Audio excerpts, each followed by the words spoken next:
SSC stenographer, grade C skill dictation. 5 seconds. Comments. I am happy that 1.5 years after the first agriculture summit, we are meeting again to review the status of implementation of policies necessary for the development of our agriculture sector. We cannot deny the fact that there is a crisis in agriculture in many regions of the country. In many parts of the country, agriculture is being carried out in adverse conditions.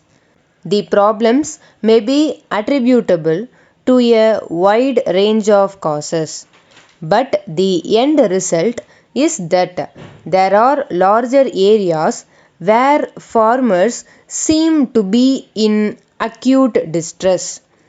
It is also a fact that in many other parts, agriculture is seeing a major transformation for the better, and the farmers in these parts are reaping the benefits of technology, irrigation, etc. Our government has succeeded in erasing the decline in public investment in the agricultural sector. We have also increased the availability of credit at reasonable rates to farmers. Short-term crop loans are now available at normal rate of interest, for which we are providing subsidized refinance from governmental institutions. However, we need more thinking on the credit front. While the financial system should do more for the credit needs of farmers, we need to raise some questions. It is necessary that we find answers to these questions in the near future. Last year, I had sought suggestions on measures to improve the institutional framework for providing long term capital for investment in agriculture. I am afraid that we have not made such progress in this regard. I request you to apply your collective minds to this again. To overcome the situation of agricultural distress, a package has been put in place for some districts in Maharashtra, Andhra Pradesh, Karnataka, and Kerala. An expert group has also been set up to look into the problems of agricultural indebtedness in its totality and suggest measures for providing relief to farmers across the country. We are setting up the National Rainfed Area Authority to promote knowledge based interventions covering all aspects of agriculture in rainfed areas. I hope this body would be able to enhance the efficiency of existing government programs and bridge the knowledge deficit in rainfed agriculture. While we have attempted to bring about a qualitative improvement in agricultural research and extension system, I must admit that we need to do much more to improve the reach and effectiveness of rural extension services. These services were an important part of the foundation of Green Revolution.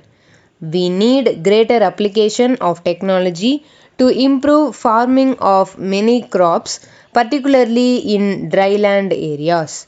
A renewed thrust has to be given to research in dryland farming with a focus on farming systems as a whole.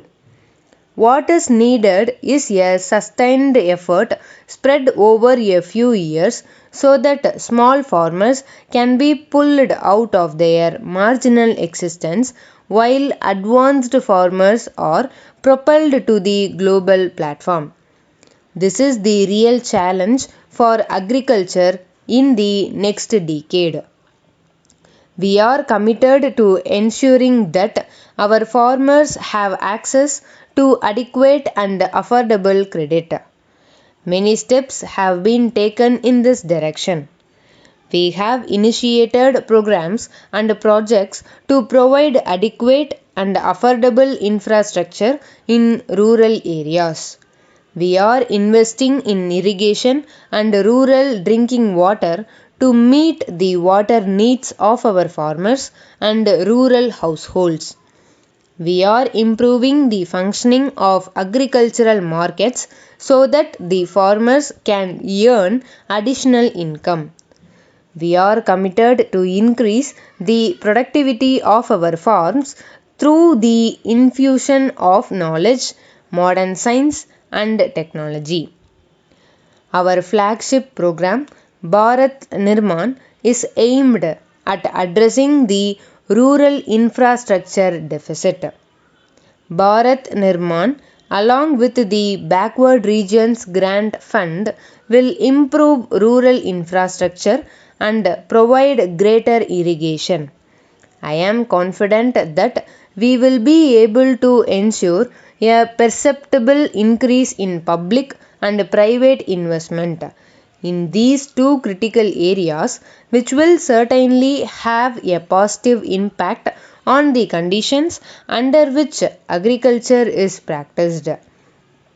Irrigation does require greater investment. We are making all our efforts to achieve a quantum leap in investments in irrigation. States too States too are trying their best. I do believe that the time has come for us to adopt a fundamentally new perspective on rural development and agriculture. This perspective must recognize the need for ending the rural urban divide in each of the deficits I have mentioned. While a large number of people will continue to migrate from rural areas to urban areas, and while urbanization will continue, our rural economy must retain its people and ensure a remunerative livelihood from them. A balanced development of urban and rural economies is vital for sustainable development and social and political stability. Another important challenge before us is to increase the real income of farmers. As leaders of industry, you should be more aware of this need than most. You know very well that there is a strong correlation between agrarian prosperity and demand for manufactured goods and modern services across the country. One aspect of such development will be improved returns to investment for farmers. Thus, we cannot grudge the farming community. We need to recognize that they need better returns for their efforts. This may hurt the middle class to a small extent, but it benefits the farmer. We need a balanced approach where we provide for the food security of the poorest sections without compromising the returns to farmers. While the government will do whatever is necessary to keep prices under check and ensure moderate rates of inflation, we cannot sacrifice the interests of the farming community. Our strategy for agricultural development must be based on improving the real incomes and the quality of life of the farming community. So far, our approach to rural development and agriculture has been incremental. We have only tried to do more and do things better. We have not sought a paradigm shift in agrarian policy and agrarian development. I sincerely hope that in future we can strike out afresh in agriculture, seeking new pathways for rural prosperity.